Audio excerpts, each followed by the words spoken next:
बृहस्पति, गुरुदेव बृहस्पति आपकी पत्रिका में लग्न भाव के तो स्वामी होते ही होते हैं, साथ ही साथ आपके कर्म क्षेत्र के स्वामी भी होते हैं। और यही बृहस्पति इस साल का सबसे महत्वपूर्ण परिवर्तन आज हुआ है। 9 अक्टूबर 2024 को जुपिटर मार्गी से वक्री हुए हैं। हम बात कर रहे हैं मीन राशि की। मीन राशि में आपके ऊपर इस वक्री गुरु का क्या प्रभाव पड़ने वाला है।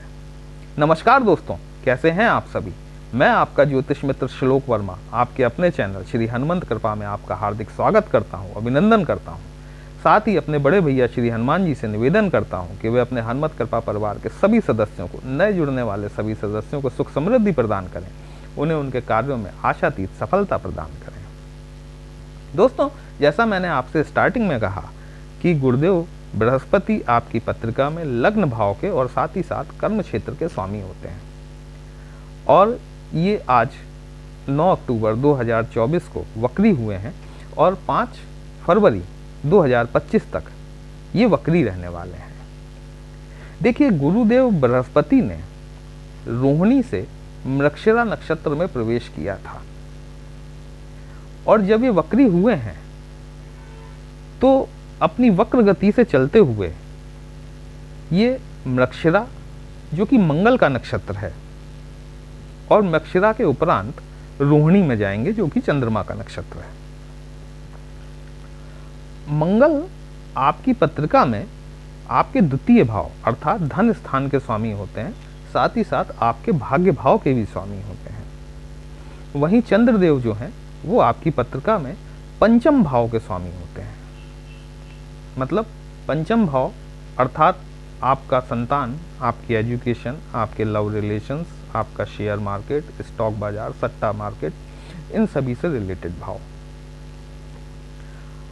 देखिए, कोई भी ग्रह जब वक्री होता है तो यदि वह आपके लिए कारक है तो वो आपको बेनिफिट्स देने के लिए मजबूर होता है। मतलब यदि वह ग्रह आपकी पत्रिका में ऐसे नक्षत्रों में बैठा हुआ है जो कि आपके लिए कारकत्व का रोल निभाते हैं तो वो आपको हमेशा पॉजिटिव रिजल्ट्स देगा। लेकिन वही अगर कहीं वो बाधक अथवा मारक नक्षत्रों में बैठा हुआ तो आपको उस प्रकार के फल देने के लिए बाध्य होता है। कोई भी ग्रह कितना भी शुभ क्यों ना हो, मैं इसीलिए हमेशा कहता हूं कि कोई भी ग्रह न तो हमेशा शुभ होता है न हमेशा अशुभ होता है, बल्कि वो अपने कारकत्व से बंधा हुआ है। आपकी पत्रिका में, आपके नेटल चार्ट में जो रोल उसे अदा किया गया है नक्षत्रों के आधार पर, उसको वो रोल निभाना ही निभाना है। यदि वो शुभ है तो आपके लिए शुभता लेकर आएगा, यदि वह अशुभ है तो वो आपके लिए अशुभता लेकर आएगा। अब देखिए, ये शुभता और अशुभता आप कैसे महसूस कर सकते हैं। सपोज मान लीजिए कि आप अपने घर से कहीं जाने के लिए निकले, रोड खराब है, खड्डों वाली रोड है और आपको ये पता है कि आगे जाके 20 किलोमीटर बाद में रोड अच्छी आ जाएगी, हाईवे मिल जाएगा। आप 19 किलोमीटर तक पहुंचे, लेकिन वहां जाकर आपने देखा कि रास्ता आगे से बंद है, क्योंकि अचानक किसी कारणवश कोई पुल टूट गया या कुछ भी हो गया, वो रास्ता बंद हो गया। तो अब आप क्या करेंगे? आप जिस रास्ते से गए हैं उसी रास्ते से आपको वापस लौटना पड़ेगा। अब चूंकि वो रास्ता खराब है जिस पे आप गए थे, जिस पे आपने 19 किलोमीटर की दूरी तय करी, 19 किलोमीटर्स की, अब आपको उसी रास्ते पर वापस लौटना है। सेम यही स्थिति वक्री ग्रह के साथ होती है। वक्री ग्रह में भी यदि वह ग्रह आपके लिए शुभ है तो आपको हाईवे मिलने वाला है, लेकिन यदि वह ग्रह आपके लिए शुभ नहीं है तो फिर आपको जो खड्डों वाली सड़क है, जिसको आप 19 किलोमीटर की दूरी तय करके गए हैं, वापस लौट के आना पड़ेगा। अर्थात जिन समस्याओं को आप झेल कर आगे बढ़ चुके हैं, आपको दोबारा उन्हीं समस्याओं को झेलने के लिए कमर कस लेनी चाहिए। अब चूंकि यहाँ पर देखिए दो और प्लैनेट्स इन्वॉल्व हो रहे हैं, मंगल और चंद्रमा। अकेले गुरु के ही कारक या बाधक होने से चीज़ों का हल नहीं निकलने वाला है।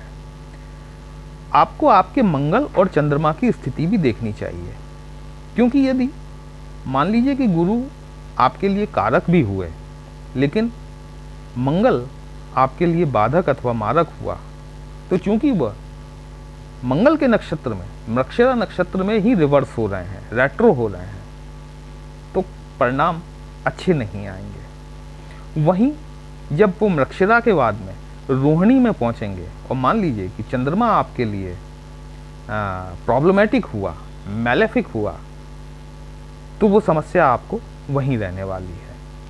और यदि ये तीनों ही ग्रह आपके लिए कारक नहीं हुए तो फिर समस्या गंभीर हो जाएगी दोस्तों। मतलब आप उन्हीं चीज़ों को दोबारा झेलेंगे जिन चीज़ों को आप पीछे छोड़ाए थे। वर्तमान में गुरु आपके पराक्रम भाव में बैठे हुए हैं। जैसा मैंने बताया, मंगल आपके 2nd हाउस और 9th हाउस के स्वामी होते हैं। यदि ये शुभ नहीं है तो आपको भाग्य संबंधी समस्याएं देखने को मिल सकती हैं।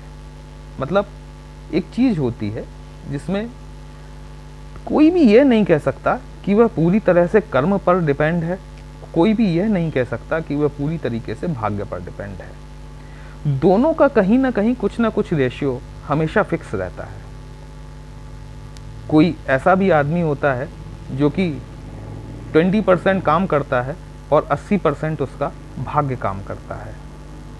कोई ऐसा भी आदमी होता है जो 80% काम करता है और 20% ही उसका भाग्य काम करता है।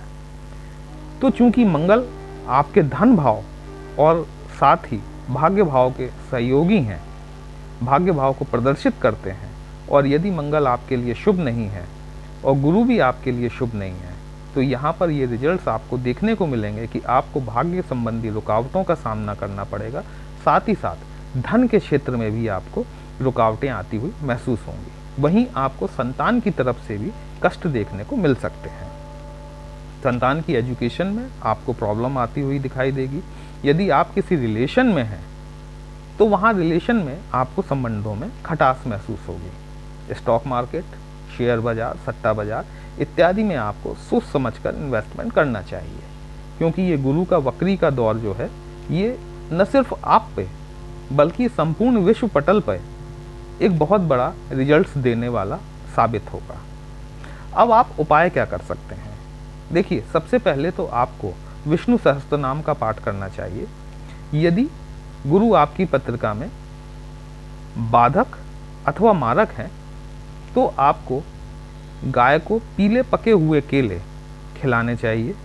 ओम ग्राम ग्रीम ग्रोम स गुरुवे नमः इस मंत्र का जाप बृहस्पतिवार से शुरू करें, रुद्राक्ष की माला से जाप करें और इसे प्रतिदिन कम से कम 108 बार जाप आपको करना चाहिए। यदि आप ये करते हैं तो आपकी गुरु की अशुभता में कुछ ना कुछ कमी आपको जरूर देखने को महसूस होगी। और यदि गुरु आपके लिए शुभ हैं तो आपके लिए बहुत अच्छे रिजल्ट्स आपको देखने को मिलेंगे। यदि गुरु, मंगल और चंद्रमा ये तीनों ही ग्रह आपकी पत्रिका में कारक हैं तो निसंदेह आपको बहुत ऊंचाइयों तक ले जाने वाला ये गोचर साबित होने वाला है, क्योंकि तब आपका भाग्य भी काम करेगा, तब आपका धन भाव भी काम करेगा, आपका संतान भाव भी काम करेगा और आपका पराक्रम भाव भी काम करेगा, जहाँ पर कि गुरुदेव बृहस्पति इस समय विराजित हैं, बैठे हुए हैं। दोस्तों, आपको ये विश्लेषण कैसा लगा? यदि अच्छा लगा हो तो आप अपने इस चैनल को लाइक, शेयर और सब्सक्राइब जरूर कीजिएगा। यदि आप हमसे अपनी पत्रिका का विश्लेषण कराना चाहते हैं तो हमारा व्हाट्सएप नंबर थंबनेल में दिया गया है, आप हमसे कांटेक्ट कर सकते हैं। पर्सनल कंसल्टेशन पेड होता है, एक छोटी सी फीस आपको पे करनी होती है। आपकी समस्या का उचित समाधान हमारे द्वारा करने का प्रयास अवश्य किया जाएगा। चलिए फिर मिलते हैं एक नई राशि के साथ, तब तक के लिए जय श्री राम।